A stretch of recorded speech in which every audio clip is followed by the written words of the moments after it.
is coping in crisis.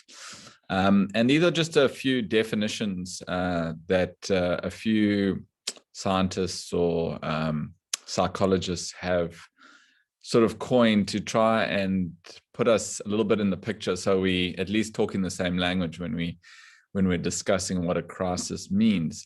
And I'm just going to read them out. It's just so, as I said, that we understand where we're sitting. So people are in a state of crisis when they face an obstacle to important goals in life.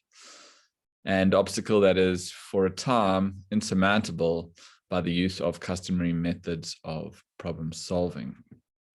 That's Kaplan.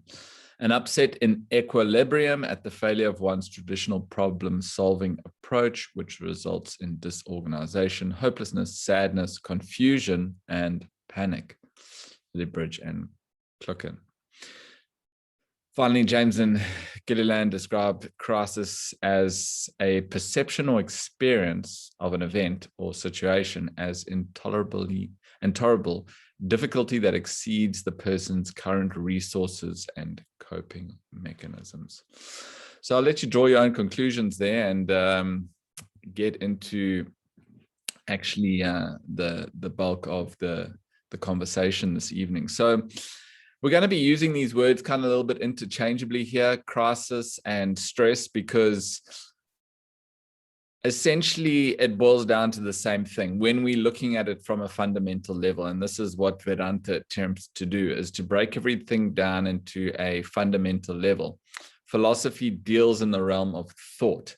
So you'll appreciate that even this topic is going to be approached from the realm of thinking, from the realm of thought.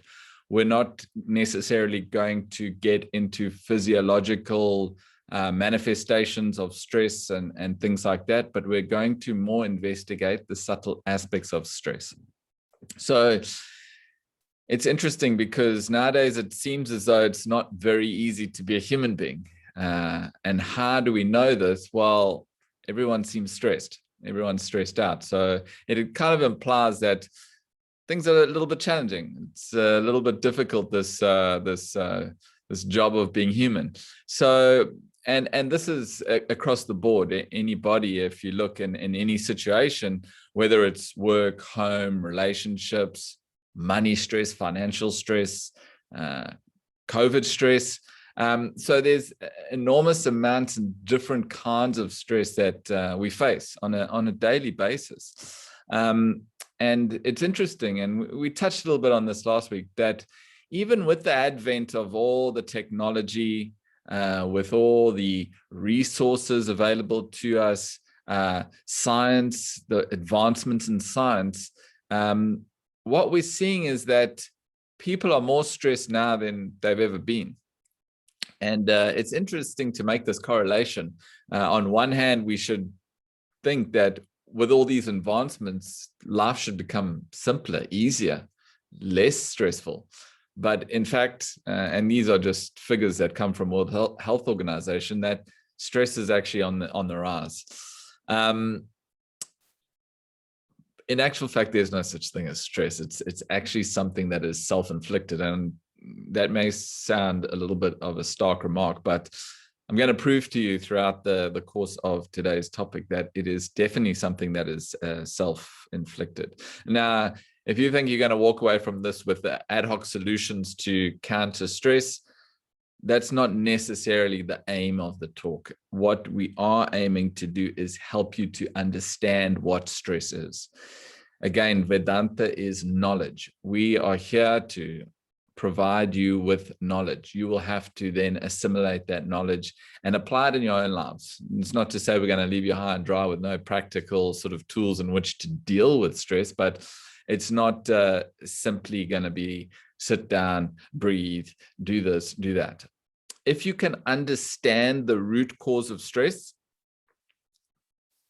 it's much, much easier to solve. It's like a disease. If you know what the disease is, you can cure it. If you don't, it can perpetuate, it can continue, it can continue manifesting within the system and plague you for years and years and years. You often hear people that go to the doctor and they can't get a definite diagnosis. What's wrong with you? Nobody knows. I've been to 5 specialists. Nobody knows what's wrong with me. They can't tell me. Have you done your blood? Done everything. Nobody knows. You can imagine there's not only a fear, a feeling of anxiety, but a person in that situation is compromised in the sense that they don't know what's wrong. Similarly, if you don't know what's wrong, if you don't know the root cause for stress, whatever you do, and this is often what's happening in the world today, is that so many external applications are given without actually identifying the root cause. So today, in fact, very few people understand what the root cause of stress is. I'll give you a simple example. You go visit a friend, you go to his house and you walk in and pungent smell hits you straight away and you say, something wrong here, something doesn't smell right. He says, oh, sorry, terribly sorry about that. And he may spray some air freshener in the house, and air freshener makes it smell kind of nice for a while, and you head off, and a couple of days later you go back. It's a good friend of yours, you enjoy hanging out together, and that smells back. It's a little bit stronger. That, can't you notice that smell is there still? Oh, I didn't really notice it. And what do? They burn the agrabati, the incense, kill the smell. Again, this happens again and again. Then he says, no, hang on a second here. And he starts investigating in the room. He pulls away a cupboard and he sees a dead rodent there. Must have died, taken some poison or whatever, and it's died there and decomposing, and that's producing the smell. Simple. Remove the rodent out the room. The problem is solved. So, and this is essentially what we are trying to identify. What is the problem? What causes the stress? So we are not here to necessarily treat the effects of stress. This is the job of psychiatrists, psychologists, invariably fixing labels and treating the effect. So I'm really stressed. I'm really stressed at my job. Take this medication. It should calm you down. Or, you know what? I think it's a good idea you pack off and go on holiday. Sometimes it's a sabbatical. Or, have you tried meditation? Have you tried yoga? Have you tried these things? All the health practitioners are all attempting to alleviate the effects of stress. And of course, it's not that they don't have any success or don't have results. But again, we have to come back to the fundamentals. Without treating the root cause, it's like, I don't know if any of you got into gardening during this pandemic. If you're gardening, right, and you go into the garden and you start chopping down the weeds, anybody will realize that 2, 3, 4 a month's time, what happens? All the weeds have grown back. You think, hang on, I just cut all them out the ground. What's going on here? Until you actually pull them out from the roots, the chance for those weeds to come back is always there. So you can go on administering certain protocols, certain treatments that deal with the effects of stress. If you don't address the cause, you will continue to suffer. And it's fascinating because in a way, stress or these points of crisis that give rise to the stress has become almost socially acceptable. In fact, in some circles, it's a status symbol. No, you know what? I've had 2 bypasses. 2? Only 2? I've had 3. Whoa, you must be very important. Must be very stressed. Very stressed, very stressed. People think it's something great, and you don't have to go to that degree, but stress, yeah, everyone's stressed. Yeah, stress is normal. Stress is definitely not normal. Now, if there's one thing that I hope that you can take away from this evening, and I will try and make it as clear as possible. Stress is an internal phenomenon.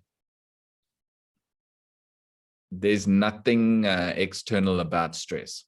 You'll say nothing. Have you met my wife? Have you met my husband? Have you been around my kids for longer than an hour? You're telling me that's got nothing to do with my stress level? I can give you something, but I'm not going to give you that much. Stress is an internal phenomenon. Don't worry. If you are unfamiliar with some of this, it's fine. We're going to work our way through it together, and you should have a clear idea at the end what's going on. So again, when we talk, and this is just a sort of a recap on what we discussed last week, just to put you in the picture of what this philosophy is about. And essentially, Vedanta is presenting to us the principles of life that underlie our human experience. Now, that experience we classified as subject contacting object. When the subject, you, the individual, contacts the object, the world, out of that arises an experience.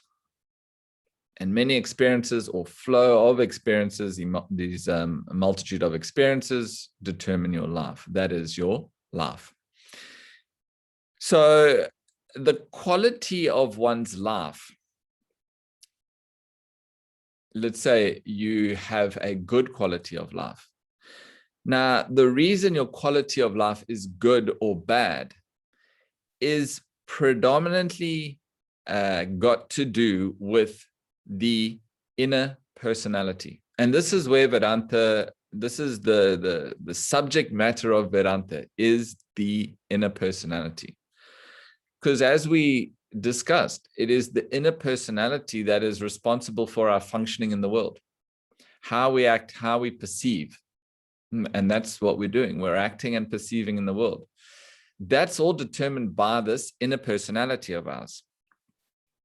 Now, we can go on and prove this. We can say, well, the quality of your life has not really got anything to do with the external objects and beings of the world. Because if it was dependent, if the quality of your life was dependent on certain objects and beings, then merely the acquisition of that would provide a sense of happiness. In other words, improving your quality of life. But that's not the case. I'll give you a simple example. One man picks up a cigarette. He derives a great amount of pleasure from that cigarette. Shanti, shanti. Another person sitting across the room from him, excuse me, do you mind? Do you mind? Can you put that out? Can you put that thing out? Detests it. A cigarette, being the same, produces pleasure to one, pain to another. Similarly, one man is going to divorce his wife. Another man is waiting in the sidelines there, ready to marry her. Wife, person, being the same, produces pleasure to one, pain to another. So from this, we derive that it is not in the objects and beings of the world that we derive happiness. In other words, the quality of our life is not got anything to do with anything external to ourselves. It is all internal. Now, this is where Vedanta helps you. It examines the inner personality. There's a famous quote from Arthur Schopenhauer. He says, "It is difficult to find happiness within oneself, but it is impossible to find it anywhere else." Right. So when we look at the world, we often get these two marked sort of, let's call them attitudes. You can take it as East and West in terms of outlooks or perspectives on life. Now, when we talk about the East, we are talking about people that are predominantly peaceful and happy. You go to the Eastern Cape. That's why it's called Eastern Cape. Oh, it's also geographically east of Western Cape. But you go to the Eastern Cape and you go to some of these small little fishing villages. There's no running water. Most of the time there's no electricity. Most of them live in huts. You won't believe me. The most happiest people you've ever met. Happy, laughing. You spend a week there. You can't imagine how much they laugh. So this is encompassing our idea of East, peaceful, but no productivity, no production there, but happy. Then we got this other environment, which we call the West. Now, the West symbolizes the cities, the drive, that momentum. So when we talk about the West, we're talking about, we can say Western Cape, Cape Town. Now, in the West, we see there's a lot of productivity. There's a lot of progress. There's a lot of prosperity. People are got nice cars. They got nice houses. They got all the amenities and facilities. But at the same time, what's happening? They are, by their own admission, listen, Craig, stressed out, man, stressed out. This job is stressing me. Can you come and talk to my coworkers? What do you want me to talk on? Do you do anything stress related? This is a standard request. Stress management. Can you talk to us on stress management? Because again, everybody is stressed. Everybody is stressed. Everyone in the Western world. So it appears to us from this observation, if we look at the world, this differentiation between East and West, it appears as though the moment you start functioning, the moment you start acting in the world, what happens? You become stressed. And the more you act, the more you work, the more you engage in activity and action, the more stress you get. It doesn't have to be this way. In fact, Vedanta gives you the blueprint for right action.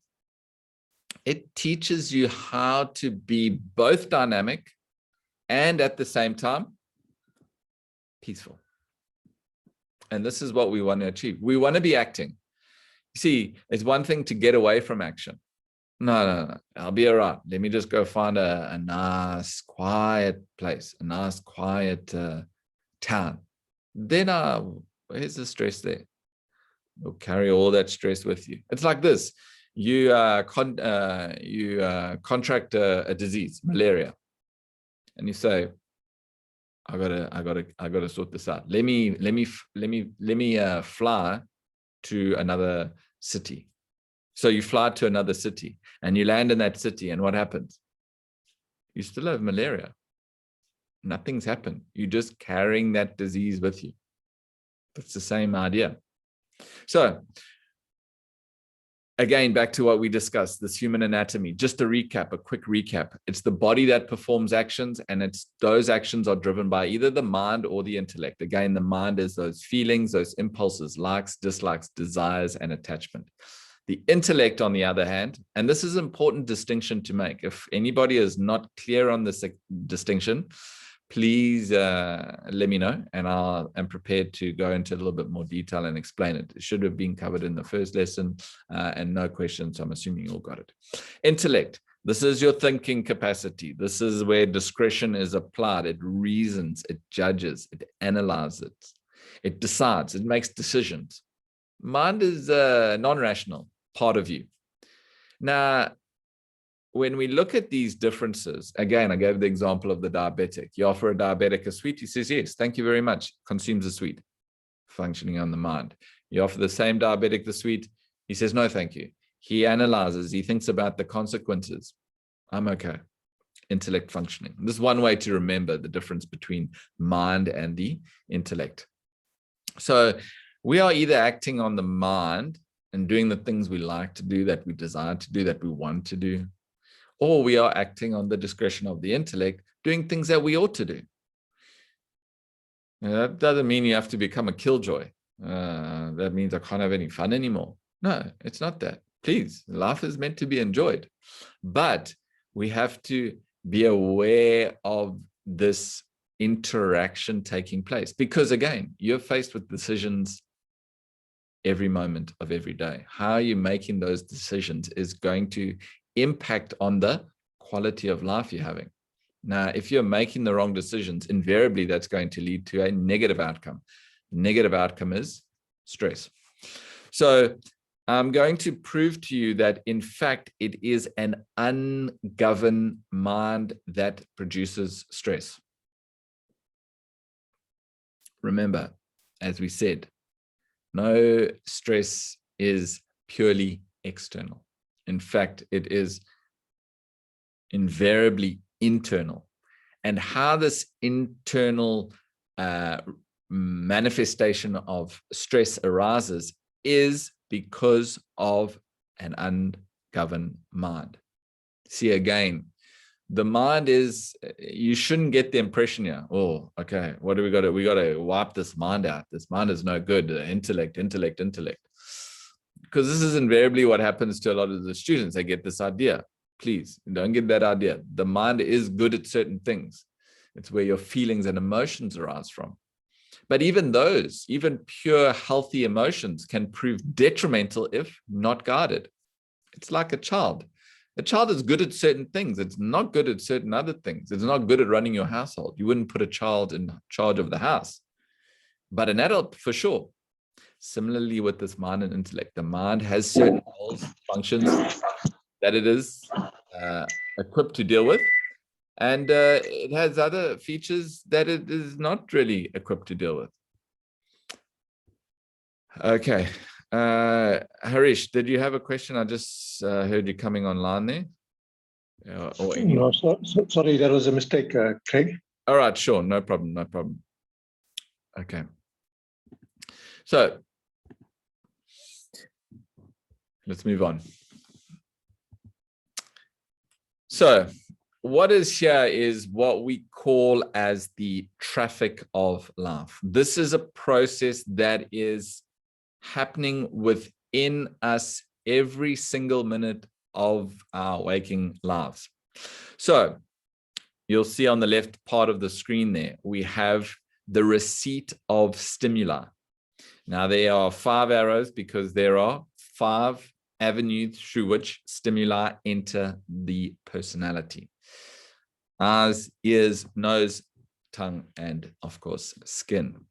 You see, you hear, you smell, you taste, you touch. These are the stimuli that we are receiving constantly from the world. So we receive the stimuli from the world. Then once that stimuli has been received, it goes and reacts. There's a reaction within our inner personality.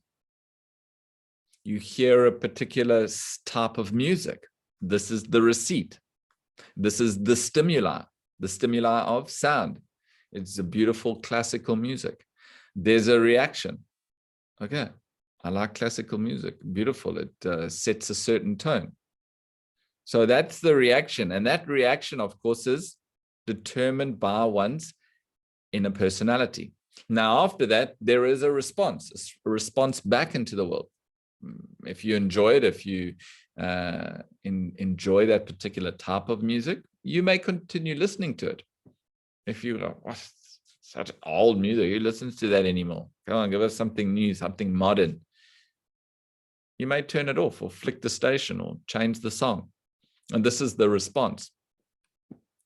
So out of this, what we have to appreciate, okay, we've got these triggers coming in, these external stimuli coming in that we're encountering all the time. Now, these can, in terms of the stress we experience, act as a trigger to the stress. But that is not the cause of stress. For the cause of stress, we have to go into the inner mechanism, the inner personality, this reactionary phase. I'll give you an example. You're in line at a bank, right? And the cashier is clearly inexperienced. Now, you're receiving the stimuli, right? You're seeing, you're hearing. Now, they're the line of people. Now, you'll appreciate that in that line of people, and I'm sure this has happened to any of you, at the supermarket, at a bank, wherever. Something's going wrong up front there. The cashier is not quite on the balls, dropped the ball maybe. And so the stimuli is all the same for everyone, more or less. Now, what determines these various responses? See, one man may go, what's going on here? Can't we hurry up? Another person may be just relaxed, sitting there. Another person may be on his phone and not even realize what's going on. So various types of responses are there. So we can't necessarily say that stress, the guy that's standing up, come on, what's going on? Do something. He gets agitated. He gets stressed. We can't say that is simply due to the inefficiency of the cashier. That inefficiency of the cashier being the trigger for his stress. If it was the case, then that trigger should have an equal and equivalent result or response for everybody. We all understand that this is not the case. Again, that stress arises because of this reaction. So the cause of stress is in this reactionary phase. Unknowingly, and this is where a majority of the world is going wrong, there is a tendency to point the finger. When you point, it's going out. You're always blaming something external for your inner inefficiencies. So we unknowingly, because we don't have access to knowledge, this is nobody's fault. We're not saying it's your fault that you get stressed. What we're trying to establish and what we're trying to understand is why we get stressed. If we understand why we get stressed, we've got a route to clear it up. So we unknowingly attribute the cause of stress to these triggers, to these stimuli, to these receipts that we're getting, unknowingly not appreciating that it's actually this internal reaction that drives this stress. So just to tabulate here, to make it a little bit clearer for you all, we got a trigger and we got a cause, right? The trigger is the receipt, the cause is the reaction. So the trigger is something external to us, invariably over which we have no control. The cause is something internal to us. So it's something that we can definitely control. We can control what goes on within our personality. That we have suzerainty, that we have autonomy over. Triggers, unfortunately, unavoidable. You're standing in the queue. It's unavoidable that you're going to face that situation. You got to be there. You got to get to the bank. You got to buy food, whatever the case. So there's certain triggers that are going to be unavoidable. There you're going to find yourself in certain situations you can't avoid. Unless you decide to be one of these people, and I think a lot of people have become this way, it's just better for me to stay at home. I don't want to interact with too many people. I don't want to do too much. I'll order all my stuff online, and then I don't have to see anyone or deal with anybody except for these irritating Zoom calls, and I can get on with my life. It's not the most productive way to live. I'm not saying that being a recluse is bad, but you shouldn't be dependent on isolation. Isolation is good until you become dependent on it. So it's one of the aspects we talked about in self-development, is this ability to empathize with other people. And that's a part of being human, is this social interaction that we enjoy. Coming back, triggers are often unavoidable unless you stay at home. These causes are all self-imposed. Coming back, circling back, remember I made that statement. Your stress is self-imposed. You create the stress. Nobody else is creating the stress for you. So how does this stress arise? Of course, from the diagram, from the discussion, we can see it's quite evident that stress arises when these two aspects impinge. When this trigger impinges with a cause. Trigger alone can't produce stress. Similarly, cause alone can't produce stress. There must be this combination. So, example, I can give you a real life version here. I go and visit my cousin, and he's got 2 boys. I'm always using this example. It's always fascinating. 2 young boys, very close together. Now, I go there, and for me, it's just entertainment, right? It's amazing to see how they function, and jumping, and so much energy and so much enthusiasm, and go, go, go.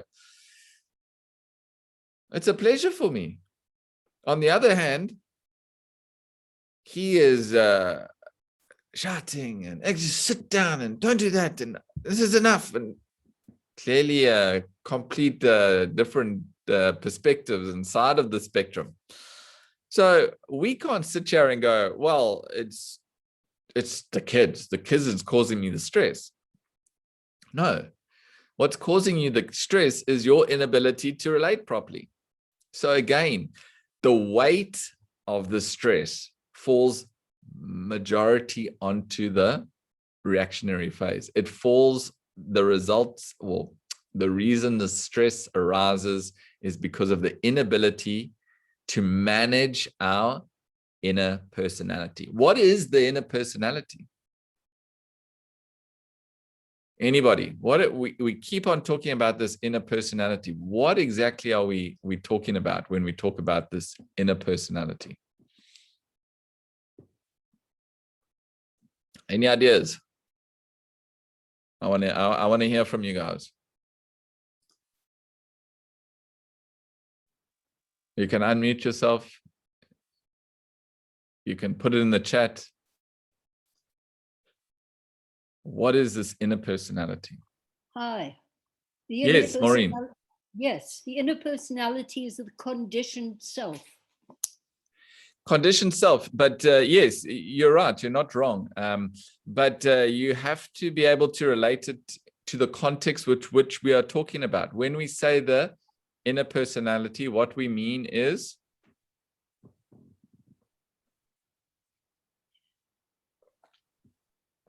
anyone else?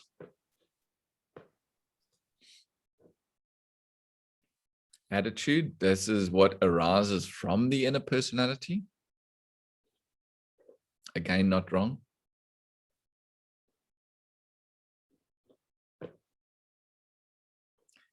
Okay. Ego is, again, it's not wrong, but when we talk about inner personality, and you have to get this, when we're talking about the inner personality of the individual, we are referring to, see, you've only got three equipments. The external personality is the body. That's obvious. The inner personality we are talking about is the mind and the intellect. Mind and intellect. This is the inner personality we are referring to. So we need to get to the root of stress. We need to examine this inner personality. Definition, let's define stress. Stress is nothing but mental agitations produced by an uncontrolled mind. Why do we get into this point of crisis? Whatever that crisis is. Why do we get to there? How do we get to that stage? Because of the mental agitations that arise in our own selves, in our own personalities, because we are out of sync. We can call it out of sync. When I say out of sync, it means that the mind overwhelms the personality and fulfills roles it's not designed to fulfill.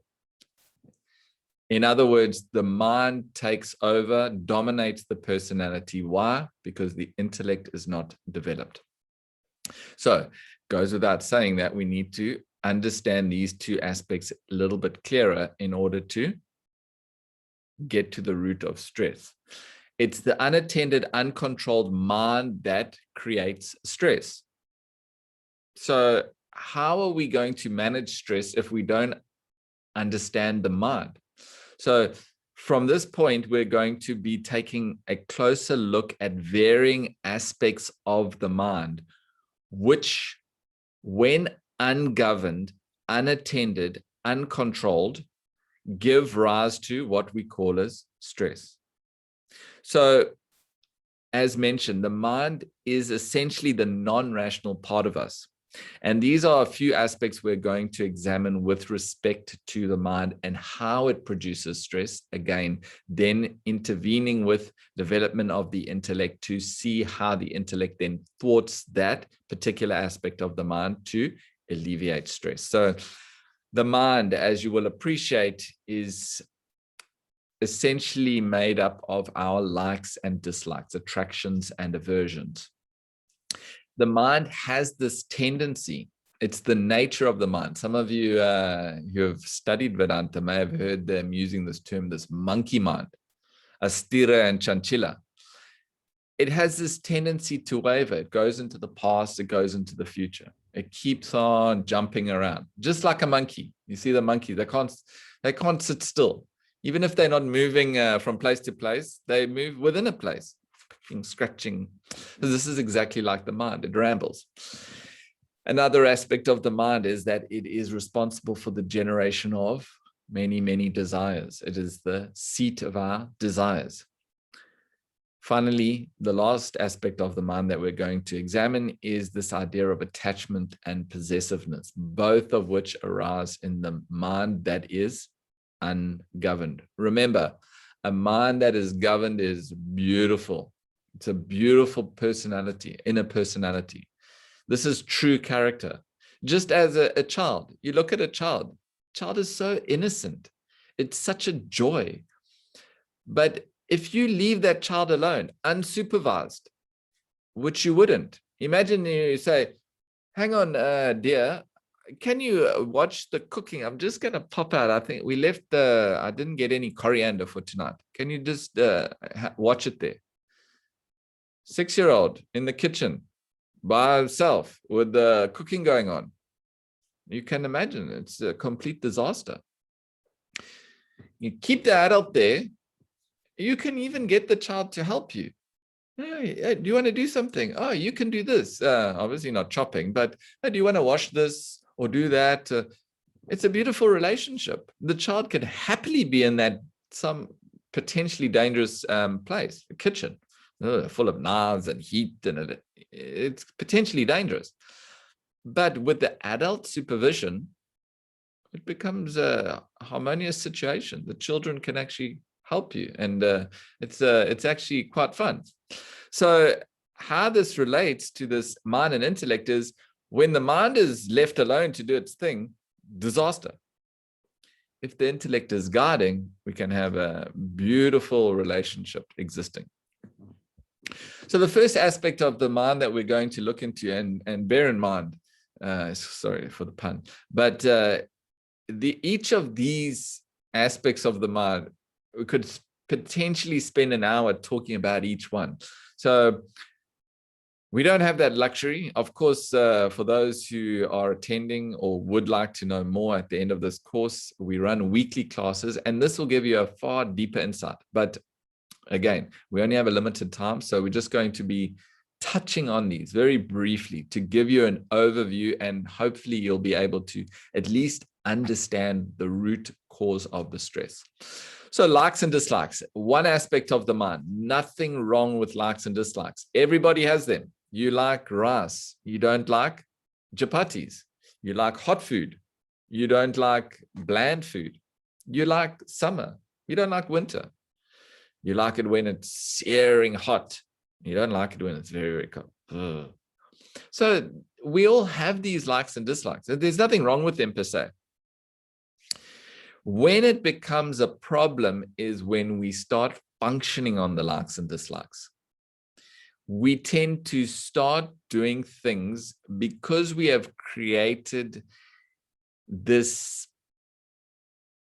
expectation, let's call it.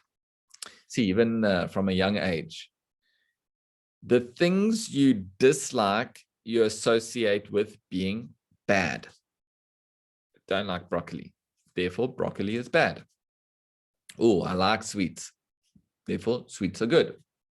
So we establish these likes and dislikes from a very young age. They become almost like a motor driving our experiences or driving our actions.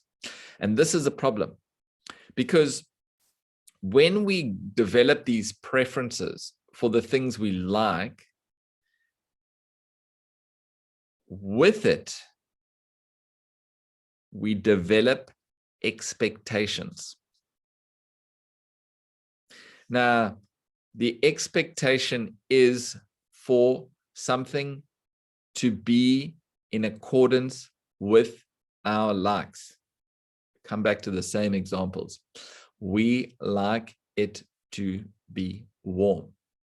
We've developed this expectation for warmth. Now, when it's cold, our expectation is not met. When that expectation is not met, we get stressed. I saw clear examples of this during the hard lockdowns in the supermarkets, going through the aisles.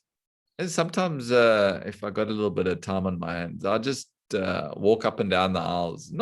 I know I've got my shopping list, but just it's such an interesting place to observe humanity.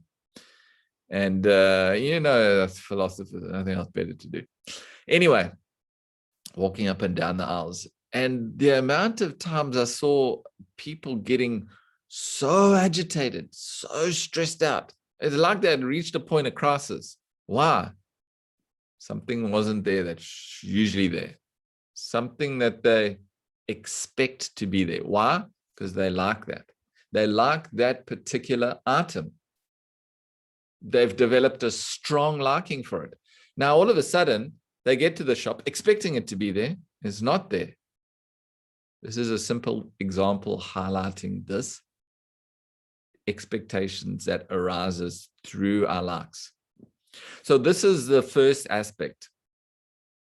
See, the reality of the situation is very different. If it was that easy, if all the things we would like were always on tap and we never had to deal with any situation we didn't like, how easy would life be? But that's not the reality of life. In fact, it's just the opposite. We never know what's in store. So we can't afford to build these unreasonable expectations. We have to appreciate that the world is in a constant flux of change. Day and night, day and night. No, I'm more of a night person. I don't like the day. Oh, you sleep the days away. No, I really must get up early and enjoy the day. I'm not such a night person. And then you're forced to go out at night, or vice versa. Unmet expectations. Anyway, the world is this constant flux of change. Day and night, seasons roll by. Everything is changing, constantly changing. Now, this is where the problem arises. You've got something that is constantly changing, coming up against something that is fixed. See, you've created these expectations through fixed likes and dislikes. What happens? What happens when your expectations, your likes and dislikes come up against an ever-changing world? Your fixed likes and dislikes against an ever-changing world. What is the result of that? This is not philosophy. This is physics. Anybody could answer this question. Anyone? What happens when you have a changing world coming up against a fixed personality?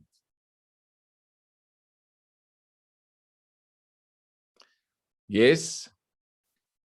Stress, correct. Of course, that is the answer. Resistance, actually, exactly. Resistance. Put a moving object and bring something stationary. There's a friction. It's like brake pads on your bicycle. The wheel is moving, or even your car, the wheel is moving. And what happens? The brake pinches, it's stationary. And what happens? Friction. And that friction causes you to stop. It's simple physics. So this is exactly what happens. And that friction is the stress that we are experiencing, or the stress that is experienced. So whenever you like something, invariably that means that you dislike something else. Again, this always arises or always creates a friction within the personality. That gives rise to the stress we're experiencing. Another peculiar thing about likes and dislikes is that often what we like is very pleasant to us in the beginning. It gives us that instant satisfaction, that instant gratification. But invariably, it proves to be detrimental in the end, and vice versa. Things that are detestable in the beginning that we dislike. Oh, that's a big ask. It's a big undertaking. Oh, really prefer not to have to do that. Invariably, that proves beneficial in the end. I'll give you a simple example. You got somebody who's it's been a long year and a half, and I kind of got a little bit out of shape, and I know I should exercise, but it's just hard, winter now, and getting out of bed is really a challenge, and you just the thought of it is horrible. Yet, so you dislike it. You don't want to do it. You don't want to engage.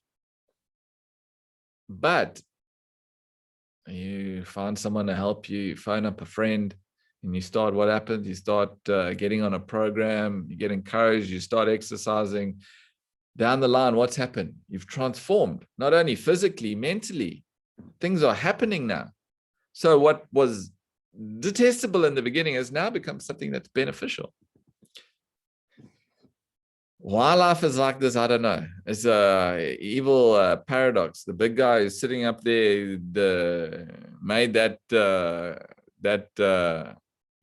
paradox exist. I don't know, it's a cruel joke. Anyway, it exists. You see, imagine if everything we liked was good for us and everything we disliked was bad for us. I most certainly would be out of a job. What would I teach you all? You'd know the right things to do at the right times. There wouldn't be a problem.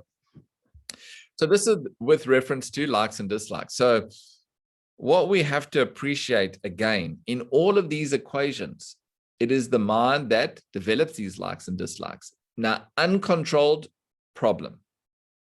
See, there's nothing wrong with likes and dislikes, but when they start determining and influencing the choices you make, it can become problematic. So we appreciate that we need to just make sure that these likes and dislikes are in check. And what that means is the intellect must play an intervening role in this equation.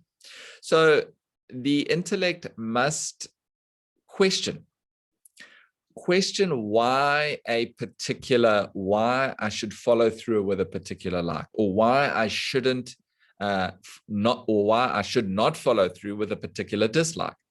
So only the intellect can question, only the intellect can match up a cause and effect relationship or establish a cause and effect relationship pertaining to this mind's likes and dislikes. Now, we're not saying that the intellect must be this policeman that comes along and starts saying, don't do that, do that, don't do that. It's not like that.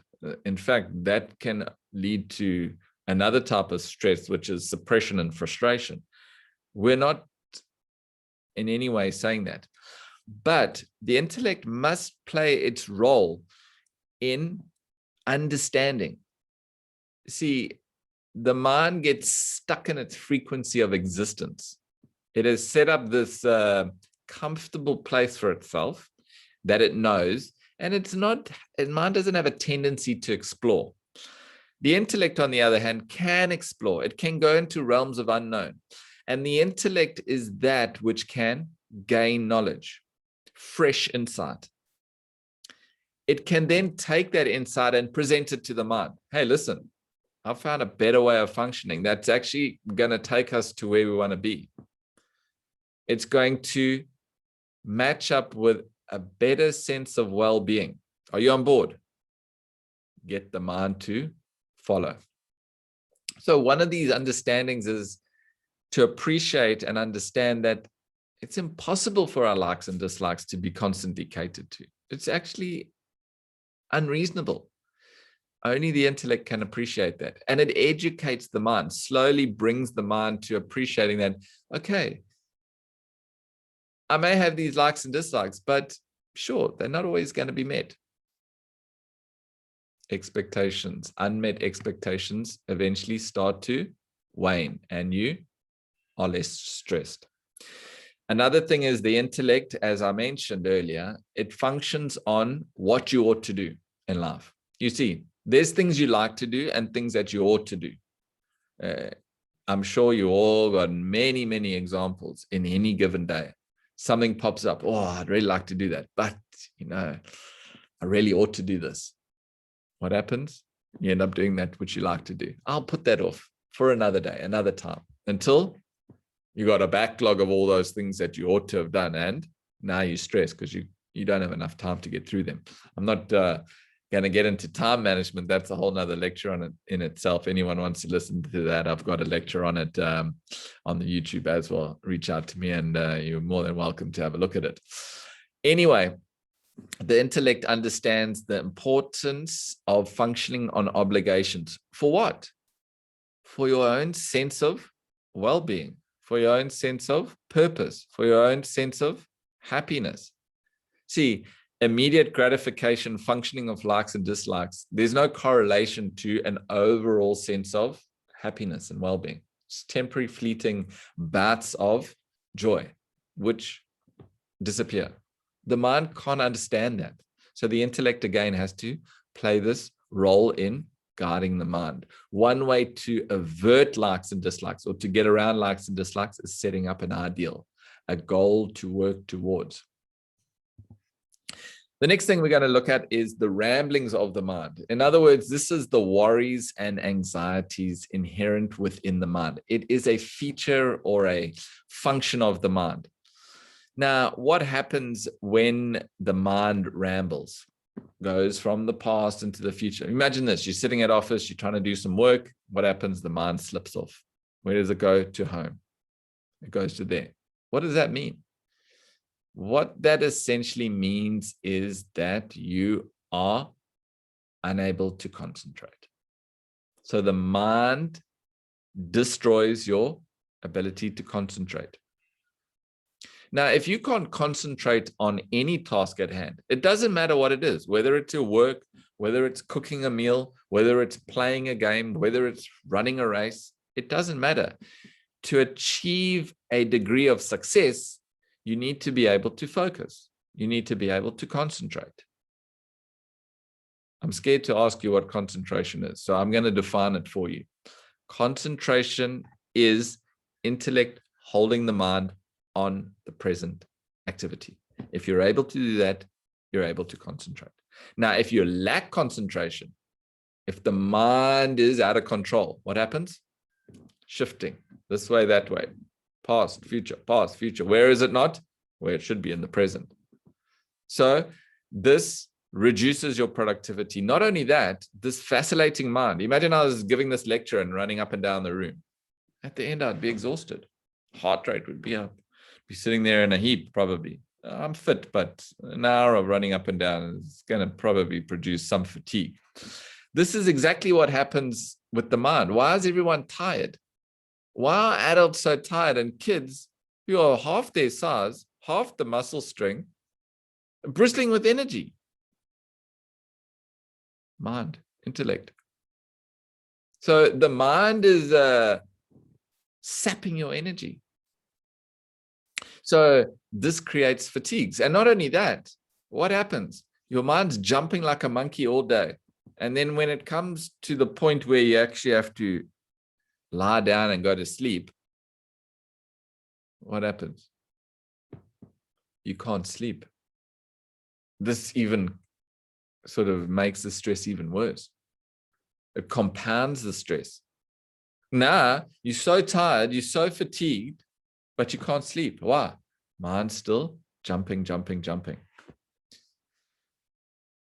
So what do? Doctor, I need some help. And you pop pills. The statistics are frightening. Frightening. I live in a pretty nice neighborhood, and, we walk around the greenery and beautiful areas, and you often hear conversations. Over here, I'm not eavesdropping or anything. But often, wherever you are, you hear conversation, young people, starting families, in the prime of their youth. People that come to me, how do we get off our sleeping tablets? How do we get off our anxiety pills? It's rough. It's rough everywhere. You go to America, every second ad is an anti-anxiety pill, anti-anxiety, the sleeping pills. This is the situation. Why is it so? mind vacillating up and down all the time. So in order to circumvent that, we need to give the mind something, a point of focus, as it were. Not only that, of course, that implies that the intellect must be strong enough to manage and keep the mind on the job. And this is often said, that an idle mind is the devil's workshop. Why? If you've got nothing to do, nothing to achieve, nothing to aim for, the mind is going to take over and vacillate. If you give yourself a point, an aim, something to work at, you got something to at least hold the mind onto. That's why this idea of ideal setting is so important. Ideal is nothing but a goal and aspiration beyond your own self-centered interests. It's one up on a goal, let's say. So if we are able to drive our actions, of course, without being focused on the result, of course, we should be aiming towards something to achieve something. But once we've set the goal, once we've set the ideal, we mustn't be result orientated. Again, if we're result orientated, where's the mind going? Again, it's going to the future. It's going to the end point. It's going to the result. That means it's not where it should be in the present. So again, these all rely heavily on a well-developed intellect with a well-conceived plan that a well-developed intellect is able to put into place. Okay, desires. This is the next one. So desires are a part of the mind. This is where the drive for our action comes from, essentially, is from our desires. But the nature of the mind, and particularly that of desires, is that it is insatiable. No matter how many desires you fulfill, there's always more. The example that is always given is this idea of fire and fuel. Now, no fire is going to, at the end of an evening, go, you know what, guys, let's call it a night. I've had enough logs. No more logs, thanks. No fires like that. Whatever logs you throw in the fire, it will consume. And you give it more and it will consume more. And this is exactly what the mind is like. It's insatiable. No matter how many desires it fulfills, it will always want more, more, more. That too, there's no direction or dimension to its wants. It can ask for anything. So this is a very important concept to remember. So you're going through life simply fulfilling desires. This is the life of 99% of people. What are they doing here? Simply fulfilling desires. Now, you may say, what of it? You just fulfill your desires, you fulfill your desires and you're happy, right? In fact, it's an equation of happiness. Cessation or definition of happiness. It's the cessation of agitation. Where does the agitation arise from? It arises from unfulfilled desires. So fulfill the desires, no more agitation, happy, correct? Correct. Now, please, I'm not advising this.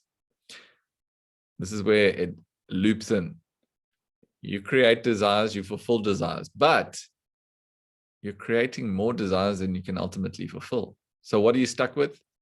Unfulfilled desires. These unfulfilled desires, again, create these mental agitations. You can't have something like the cigarette smoker. You prevent a smoker from having a cigarette. That is a manifestation of agitation, unfulfilled desire. This is exactly what's happening. And these unfulfilled desires produce stress. Not only that, these egocentric demands that are placed on the personality invariably lead to negative emotions.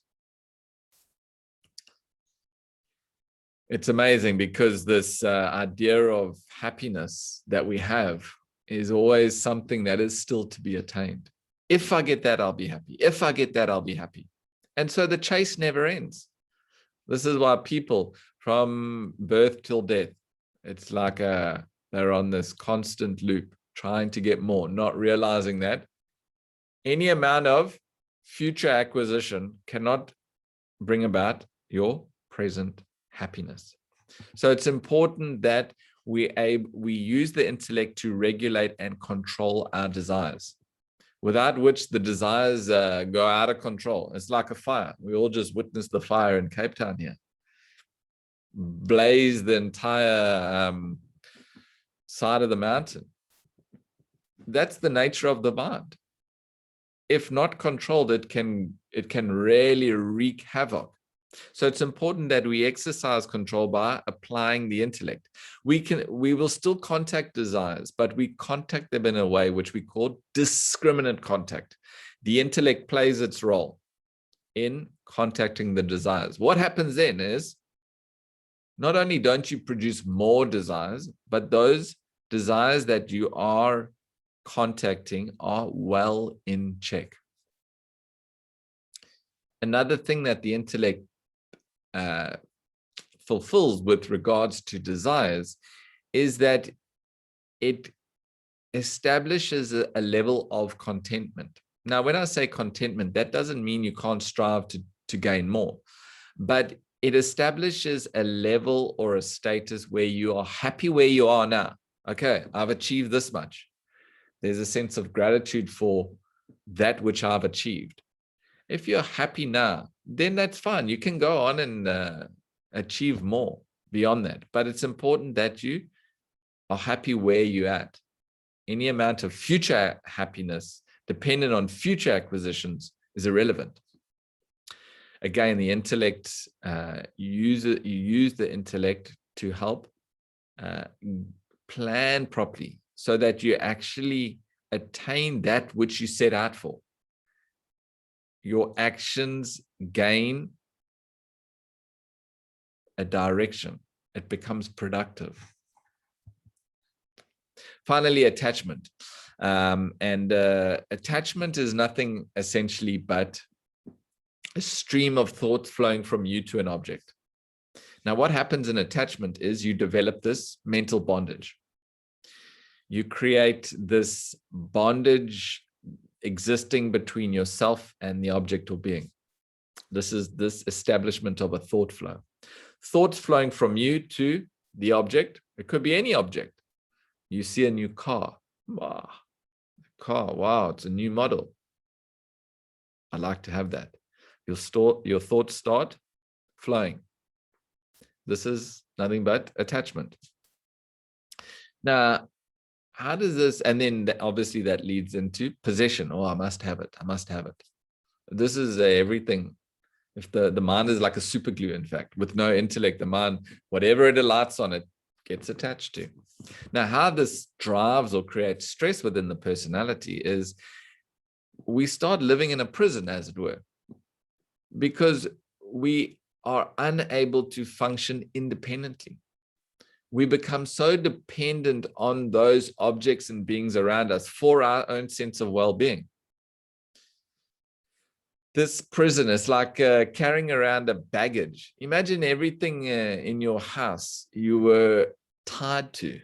Imagine you're attached to your computer, and you're attached to your TV, and you're attached to your dog, and you're attached to your wife.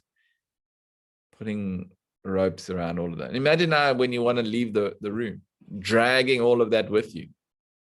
This is exactly what attachment is. Exactly. And you become dependent. You can't live without those things. If the wife is not there, you're miserable. If someone comes and steals your TV, it's a drama.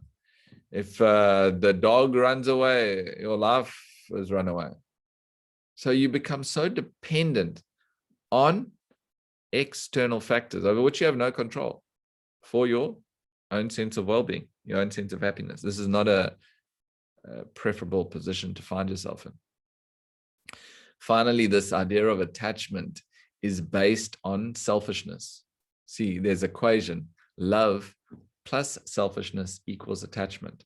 So any love identification that is vitiated by this element of selfishness produces attachment, and it is attachment that destroys the relationships. You can appreciate that intermarital or that interpartnership relationship, the stress that arises from it often, and it's not easy to be able to perfectly relate to a person. It's not easy because you get attached. If you're able to remain detached, and that doesn't mean not loving the person, But if you remain detached, that relationship is amazing, amazing relationship. So it's the intellect that gives you the sense of objectivity in life, where you can view you can view life from a balcony, as it were. It enables you, again, the intellect, to set the right level of expectation and understanding that the world cannot cater specifically to you. So it enables you to become detached. This is the role of the intellect. So you're not bound by anything. You simply, William Wordsworth, I think he says, it floats on high over vales and hills. He's describing a cloud. The valleys and the hills, the challenges are going on underneath you. You're flying above them. This is objectivity. This is what the intellect gives you. So finally, just with regards to how we can deal with stress. And the best way is obviously, as we have covered, is ensuring that we start and continue working on our intellect. Albert Einstein said, intellectual growth should commence at birth and cease only at death. Remember, intellect is that which thinks independently originally. So that's, of course, we are understanding that is the best way to start attacking stress, is to get the mind in check. How do we get the mind in check? Develop a powerful intellect. Now, this is very helpful in the interim. We appreciate that building an intellect can take time. So what we need to be able to do is to be able to assess. So the first thing is we assess the world in which we live in, the people we're contacting. And with that assessment, it's important to establish a right relationship with those particular objects, with those particular beings, with that environment or that situation. So we want to ensure that we understand people, things, objects, beings, situations for what they are, not how we would like them to be.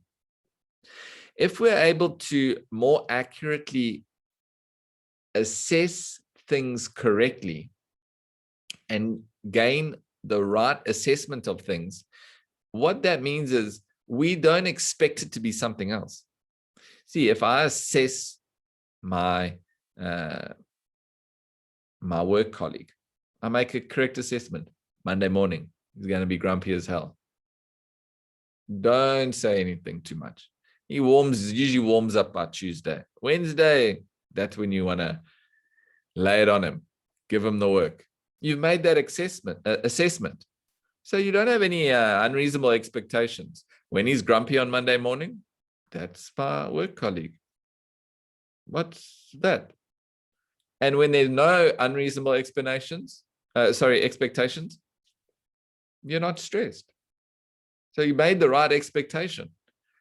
The right expectation is winter will be cold. Yes. So when winter is cold, it's the right expectation. It's not unreasonable to think that winter is going to be warm. No, you're not stressed. The opposite of that is you make the wrong assessment, or you don't assess. And then you develop these unreasonable expectations. You want your partner to be something that she's not, or something that he's not. The partner is he's not a very sociable person. So you invite him to go to a big social event, and he's not sociable, and you're expecting him to be social. And there's a conflict. There's a disappointment. There's a stress. So again, in all of these, and I'm not going to go through them because you can just have a look. It's clear from the standpoint of managing, understanding, and combating stress. It arises from the intellect. The intellect plays the all-important role in managing our personalities. And when we talk about personal development, self-development, essentially what that means is intellectual development.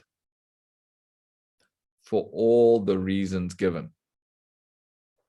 So the intellect must be primed. It must be developed in order to combat, in order to alleviate the stress through which entire humanity is going through.